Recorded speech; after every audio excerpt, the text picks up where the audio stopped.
Friends, welcome to my channel. ഞാൻ ഇന്ന് മോൻ്റെ കൂടെ ഒരു ചെറിയ ഔട്ടിങ് അതാണ് ഉദ്ദേശിക്കുന്നത്. ഇന്ന് എൻ്റെ കൂടെ വേറൊരാളുണ്ട്, എൻ്റെ ഒരു കസിൻ്റെ മോനാണ്. അപ്പോൾ ഞാൻ ഇവനെയും കൂട്ടിയിട്ട് ഒരു ഔട്ടിങ് വിചാരിച്ചു. നേരത്തെ ഇവനൊരു 7 മാസമൊക്കെ കഴിഞ്ഞ് പിന്നെ ഇവൻ്റെ കൂടെ ഒറ്റയ്ക്ക് ഞാൻ പുറത്തേക്കിങ്ങനെ വരാറുണ്ടായിരുന്നു. അപ്പോൾ അതുപോലൊരു ഔട്ടിങ് ഡേ എങ്ങനെയായിരിക്കും എന്ന് നിങ്ങൾക്ക് കാണിച്ചു തരാൻ വേണ്ടിയിട്ടാണ് ഇന്നത്തെ വ്ളോഗ്. പിന്നെ കുട്ടികളുടെ കൂടെ നമ്മൾ ഔട്ടിങ്ങിന് വരുമ്പോൾ സാധാരണ നമ്മൾ വലിയ ആളുകൾ ഔട്ടിങ്ങിന് ഇറങ്ങണ പോലെ പറ്റില്ല. നമ്മൾ പുറത്തിറങ്ങുമ്പോൾ എങ്ങനെയാണ്, നമ്മളാകെ കയ്യിൽ കുറച്ച് പൈസ കരുതിയാൽ മാത്രം മതി. കുട്ടികളുടെ കൂടെ വരുമ്പോൾ അങ്ങനെയല്ല. ഇവർക്ക് വേണ്ടിയിട്ടുള്ള ഡ്രസ്സ്, പാമ്പേഴ്സ്, ഇവർക്ക് കഴിക്കാനുള്ള എന്തെങ്കിലും ഇൻസ്റ്റൻറ്റ് ഫുഡ്, അതായത് ബിസ്ക്കറ്റോ അല്ലെങ്കിൽ പഴമോ അങ്ങനെ എന്തെങ്കിലും ഒരു സംഭവം. അതേപോലെ 2 കുപ്പി പാലെടുക്കും ഞാനിവന്. ഇതിനെ ഇടയ്ക്ക് നമുക്ക് ഫീഡ് ചെയ്യണമെങ്കിൽ സാധാരണ മിക്ക മോളുകളിലും ഫീഡിങ് റൂം ഉണ്ടാവും, നമുക്ക് അവിടെ പോയി ഫീഡ് ചെയ്യാം. ഇവ ഭയങ്കര ക്രാങ്കിയാണ് ചില സമയത്ത്. സോ അങ്ങനെ കുട്ടികൾക്ക് വേണ്ടിയിട്ടുള്ള സംഭവങ്ങൾ, എക്സ്ട്രാ ഡ്രസ്സ് എടുക്കും ഞാനിവന്. എന്തെങ്കിലും കാരണവശാൽ ഡ്രസ്സ് മുഷി എന്തെങ്കിലും ചെയ്ത് കഴിഞ്ഞാൽ ചേഞ്ച് ചെയ്യാനായിട്ട്. സോ ഈ പറഞ്ഞ കാര്യങ്ങളൊക്കെ കുട്ടികളുടെ കൂടെ പുറത്തു വരുമ്പോൾ നമ്മൾ ശ്രദ്ധിക്കേണ്ട കാര്യങ്ങളാണ്. അതേപോലെ ഇങ്ങനെ ഇടയ്ക്ക് കുരുത്തക്കേട് കാണിക്കുമ്പോൾ ഞാനിനി എത്ര തിരക്കിലാണെങ്കിലും ഈ കുരുത്തക്കേടൊക്കെ ഞാനിങ്ങനെ ശ്രദ്ധിച്ചുകൊണ്ടിരിക്കണം. ഇല്ലെങ്കിൽ ഇവൻ എന്തൊക്കെ അബദ്ധം ചെയ്തു വയ്ക്കുമെന്നറിയില്ല. അപ്പം നമുക്ക് ഇവൻ്റെ കൂടെ ഒന്ന് ജസ്റ്റ് കറങ്ങാം. ഇവനെ ഒന്ന് കറക്കാൻ കൊണ്ടുവരുന്നതാണ് ഞാൻ.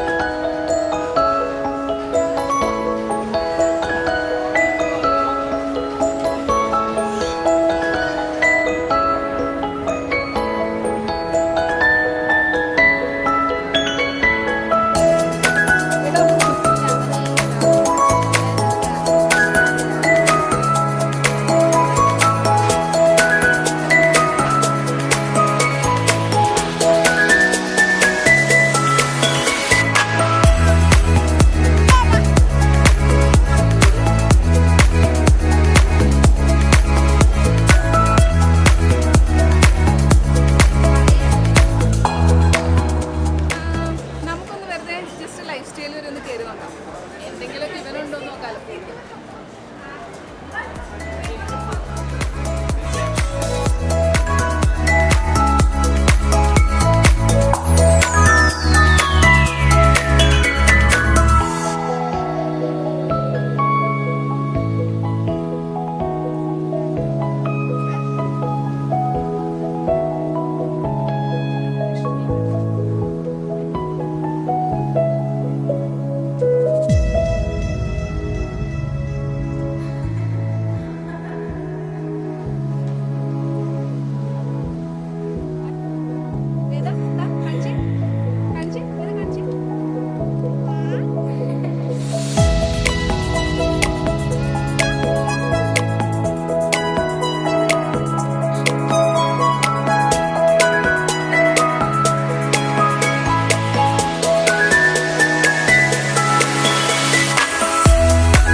ഇതെനിക്ക് അത്യാവശ്യം ഇഷ്ടപ്പെട്ടു, ഇവനും ഇഷ്ടപ്പെട്ടു എന്ന് വിചാരിക്കുന്നു. നമുക്ക് എന്തായാലും ഇതെടുക്കാം. ഓക്കെ,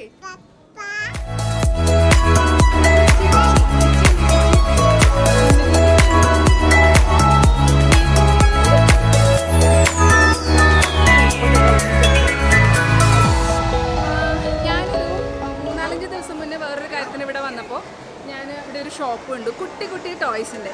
അന്ന് കണ്ടപ്പോൾ തൊട്ട് ഓർക്കുന്നതാണ് ഇവനെ കൊണ്ടുവന്നിട്ട്. ഇവൻ കുട്ടി ടോയ്സിൻ്റെ ആളാണ്. എന്താ പറയുക, കുറച്ച് നേരം ഒരു ടോയ് ആയിട്ട് കളിച്ച് കഴിയുമ്പോൾ ബോറടിക്കും. അപ്പോൾ അവൻ എവിടെയെങ്കിലും കൊണ്ട് കളയും. എന്നിട്ട് പിന്നെ അടുത്ത ടോയ് എടുക്കാൻ വരും. അപ്പോൾ ഞാൻ ഓർത്തു ഇവിടെ വന്നിട്ട് ഒരു ടോയ് അവന് വാങ്ങി കൊടുക്കാം. അത് ഇവൻ ചൂസ് ചെയ്യുന്നതാവണമെന്നൊരാഗ്രഹം. നമുക്ക് നോക്കാം, അവൻ അതിൽ നിന്ന് ഏതെങ്കിലും ഒന്നായിട്ട് ചൂസ് ചെയ്യും. എല്ലാം കൂടി ചൂസ് ചെയ്യാതെ ഒന്നായിട്ട് ചൂസ് ചെയ്യുമെങ്കിൽ അതെടുക്കാം. നമുക്ക് പോയി ചൂസ് ചെയ്യാം.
എപ്പോഴും അട്രാക്ഷൻ പോയത് ഓട്ടോറിക്ഷയിലാണ്.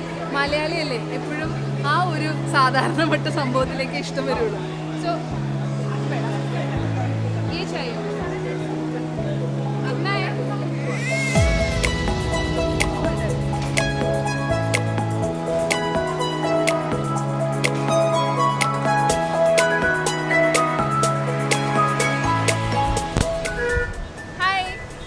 രാത്രി 10 മണിയാവാറായി. ഞങ്ങളുടെ ഏകദേശം പരിപാടികളൊക്കെ കഴിഞ്ഞു, ഞാൻ ഉദ്ദേശിച്ച കാര്യങ്ങളൊക്കെ കഴിഞ്ഞു. വരാൻ ലേറ്റ് ആയതുകൊണ്ട് തന്നെ പോകാനും ഞങ്ങൾ ലേറ്റായി. ഇത് ഞാൻ ആദ്യം പരിചയപ്പെടുത്തിയിട്ടുണ്ട്, സുറുമി. ഇതെൻ്റെ കസിനാണ്. ഈ ക്യാമറയുടെ ബാക്കിൽ വേറൊരാളുണ്ട്, അദ്ദേഹത്തിന് എനിക്ക് തോന്നുന്നു മറ്റൊരവസരത്തിൽ പരിചയപ്പെടുത്താം. ഇവരെപ്പോഴും ഇനി എൻ്റെ കൂടെ പല സമയത്തും ഉണ്ടാവുമെന്ന് പ്രതീക്ഷിക്കുന്നു. എനിവേ ഇന്ന് നല്ലൊരു ഡേ ആയിരുന്നു, ഞാൻ വളരെ ഹാപ്പിയാണ്, നല്ല രീതിയിൽ എൻജോയ് ചെയ്തു. പിന്നെ കുറച്ച് എന്താ പറയുക, തിരക്ക് കൂടുതലായിരുന്നു. സാറ്റർഡേ കൂടി ആയതുകൊണ്ട് മോളിലൊക്കെ ഭയങ്കര റഷ് ഉണ്ടായിരുന്നു. ആനു ഹാപ്പിയാണെന്ന് തോന്നുന്നു, അവൻ്റെ ഓട്ടോറിക്ഷയിൽ അവൻ വളരെ കംഫർട്ടബിളാണ്. സോ എല്ലാവരും ദയവ് ചെയ്ത് എൻ്റെ ചാനൽ സബ്സ്ക്രൈബ് ചെയ്യുക, സപ്പോർട്ട് ചെയ്യുക. അപ്പോൾ അടുത്ത എപ്പിസോഡിൽ അല്ലെങ്കിൽ അടുത്ത വ്ലോഗിൽ വീണ്ടും കാണാം.